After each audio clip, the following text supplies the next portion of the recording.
మట్టు లేపి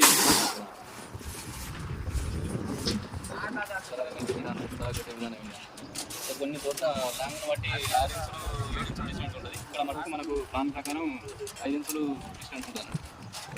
ఇక్కడ మనం 20 వేసినాం, 20 mm సలాక్ వేసినాం. 20 mm సలాక్ ఇలా కూడా ఎక్స్ట్రా బార్ 20 వేయాల్సింది, కానీ కాకపోతే మనకు 25 మిగిలింది. అది ఎక్స్ట్రా పీస్గా దాన్ని వేసి ఉండేది. ఇది మొత్తం స్లాబ్ సలాగా మటుకు 8 mm వేసినాం. బాగా లాంగ్ ఉంటే 10 mm వేయాలి. బాగా లాంగ్ ఏం లేదు, దగ్గరనే ఉన్నాయి మనకు. అంతే కదా, సంథింగ్ వస్తారు ఇదంతా.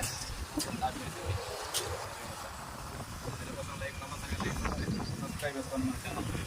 ఎందుకంటే అందరూ ఒక వర్కర్లకు కూడా లైక్ కొట్టరు, ఒక వర్కర్లకు మాత్రం లైక్ కొట్టు. ఇలాంటి వర్క్ ముందు తీసుకెళ్ళరు, పబ్లిక్లో తీసుకెళ్ళరు. ఒక మోడల్ చేంజ్ చేసుకోవచ్చు, దీన్ని చూసి అట్లా కాకుండా ఇంకా వేరే రకం కూడా మేము చేయగలుగుతామని వాళ్ళకు అవగాహన వస్తూ ఉంటుంది. ఇది ఒకసారి మేము చూసుకుంటే ఇట్లా కాకుండా ఇంకా వేరే రకం ఇంకా బెటర్గా కూడా మీరు చేసే అవకాశాలు ఉంటాయి. ఇంకా ఏదైనా లోపాలు ఉంటే కూడా ఇంకా మేము అట్లా చూపెడతా ఉంటాం. ఏమైనా లోపాలు ఉంటే కూడా మీరు కామెంట్ రూపంలో చెప్పుకోవచ్చు.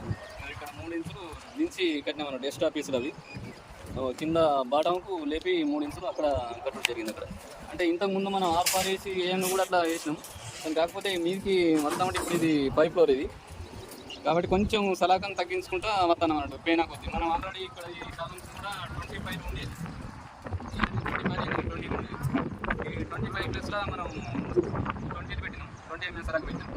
ఈ 20 ప్లస్ అనేది 16 ఇచ్చుడు జరిగింది. 3 ఫ్లోర్లు పడ్డ తర్వాత కొంచెం ఒకసారి చేంజ్ చేసుకుంటా వచ్చినాం అన్నట్టు. ఆ రకంగా ఒకటేసారి చేంజ్ చేసే వాళ్ళు ఏమైందంటే వెయిట్ అనేది ఒక్కొక్కనే తీసుకుంటుంది. ఒక్కొక్క ఫ్లోర్కు మనం చేంజ్ చేస్తూ ఉంటే కొంచెం మారుతూ ఉంటుంది. ఒకటే కాడ చేంజ్ చేస్తాం. స్లాబ్ మటం ఏం చేంజ్ చేయలేదు, పిల్లర్లకు మాత్రం చేంజ్ చేసాం అన్నట్టు. ఇది కరీంనగర్ లొకేషన్, ఇది మొత్తం చూడండి కరీంనగర్. ఇక్కడ మనకు మేనేజ్ డ్యామ్ ఉంటుంది, వెనుక డ్యామ్ ఉంటుంది, మేనేజ్ డ్యామ్ ఉంటుంది. అంతా డ్యామ్, అది డ్యామ్ చూడండి. మొన్న వీడియోలో కూడా పెట్టిన డ్యామ్. ఫుల్ వాటర్ ఉన్నది.